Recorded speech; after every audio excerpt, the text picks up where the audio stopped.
Assalamualaikum warahmatullahi wabarakatuh. Perkenalkan, nama saya Miftahul Zen dari kelas 4 ID 12 dengan NPM 334175585.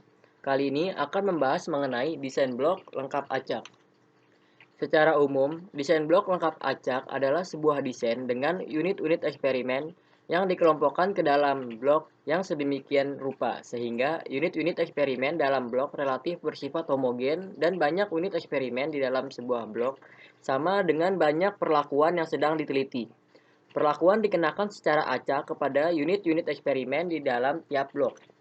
Bagaimana dengan efek blok? Perlakuan telah dipilih secara acak untuk digunakan terhadap unit eksperimen dalam tiap blok. Ini berarti variansi perlakuan antar blok telah dihilangkan. Selanjutnya, pembentukan blok tidak dilakukan secara acak, karena diperlukan sifat homogen tiap blok. Ini semua mengakibatkan tidak dapat dilakukannya pengujian statistik efek blok. Dengan kata lain, dalam desain blok hanya terdapat efek perlakuan pengujian yang dilakukan dan tidak terhadap efek blok.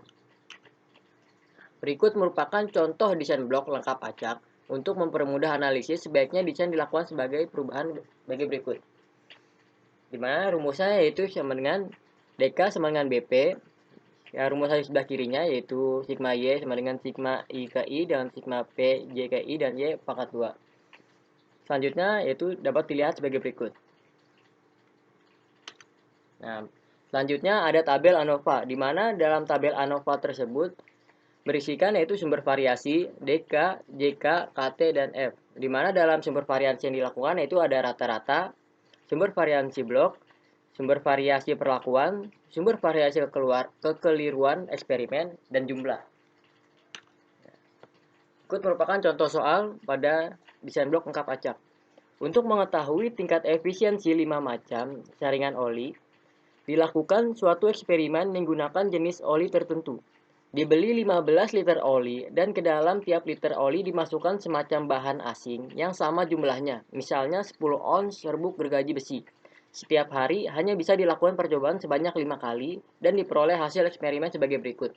Di mana pada blok 1 dan pada oli yang pertama didapati 6,9, oli kedua 8,2, oli ketiga 7, oli keempat 5,1, dan oli kelima 8,3 dengan jumlah 35,5.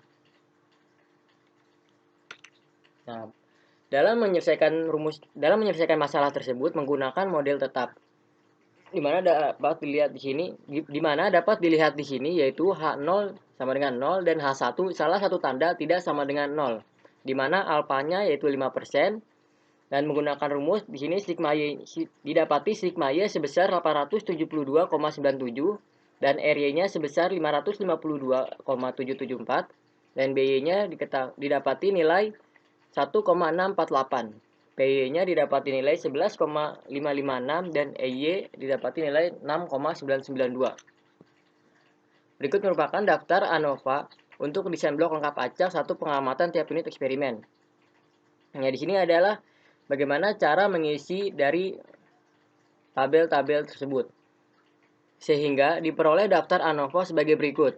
Di mana pada sumber variasi rata-rata didapati nilai DK itu 1, nilai JK 852,774, dan nilai KT 852,774. Dan pada variasi blok hari yaitu DK-nya 2, DK-nya 1,648, KT-nya 0,824. Dan pada variasi perlakuan yaitu oli, DK-nya sebesar 4, DK-nya 11,556, dan KT-nya yaitu 2,889. Variansi kekeliruan eksperimen yaitu sebesar DK-nya 8, DK-nya 6,992, dan KT-nya 0,874. Dengan jumlah DK yaitu sebesar 15 dan jumlah JK yaitu 872,97. F hitung di sini yaitu perlakuan dibagi dengan kekeliruan eksperimen, yaitu 2,889 dibagi dengan 0,874, sehingga didapati nilai 3,305. Dengan taraf signifikan alfa sebesar 0,05, diperoleh F hitung sebesar 3,305 dan F tabel sebesar 3,84. Maka F hitung kurang dari F tabel, sehingga H0 diterima, yang artinya hasil tidak signifikan. Tidak ada perbedaan efek antara semua perlakuan oli. Terima kasih. Sekian Wassalamualaikum warahmatullahi wabarakatuh.